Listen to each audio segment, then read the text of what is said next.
আজকে ব্রেকফাস্ট বানাতে বানাতে বেশ কিছু কথা তোমাদের সাথে শেয়ার করি।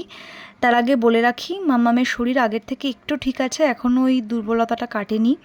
আর বাপি তো সকাল সকাল আজকে ক্যাম্পে চলে গেছে, তো সেই জন্য ব্রেকফাস্টটা আমি বানাচ্ছি। বেশ কয়েকদিন ধরে যেন নানা রকমভাবে ঘেঁটে আছি, বলতে গেলে মানসিকভাবে ঠিক নেই।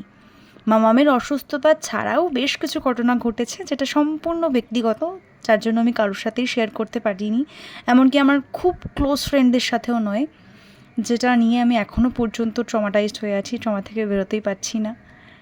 জানো তো, ভুল বোঝা খুব সহজ, কিন্তু সত্যিটা বোঝা অনেক কঠিন। ভুল ধারণা অনেক সময়ে দূরত্বের সৃষ্টি করে, তাই বিচার করার আগে একবার বুঝে নেওয়া দরকার।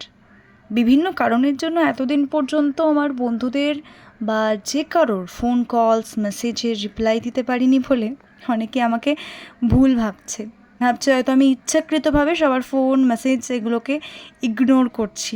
দেখো, সবার সময় এবং পরিস্থিতি মানসিকতা সবসময় কিন্তু এক থাকে না। সবসময় হাসি মুখে কথা বলছি মানে আমি খুব ভালো আছি তা কিন্তু নয়। কোনো কোনো সময় হয়তো ভালো থাকার অভিনয়ও করে যাচ্ছি। আশা করি সব কিছু ভুলে আবারও স্বাভাবিক হয়ে যাব, তবে ঘটে যাওয়া ঘটনাগুলো অনেক শিক্ষা দিয়ে গেছে। এই কদিনে অনেক কিছু শিখেছি, বুঝেছি, দেখেছি এবং চিনেছিও, এবং অনেকটা বেশি ম্যাচিওরও হয়েছি যে পরিস্থিতির মধ্যে দিয়ে যাচ্ছি সে সমস্ত কিছু নিয়ে। তো যাই হোক, আজকের ভিডিওতে অনেক কথা বলে ফেললাম আমি জানি। তো ভিডিওটা যদি ভালো লেগে থাকে অবশ্যই সাবস্ক্রাইব আর লাইক করতে ভুলো না।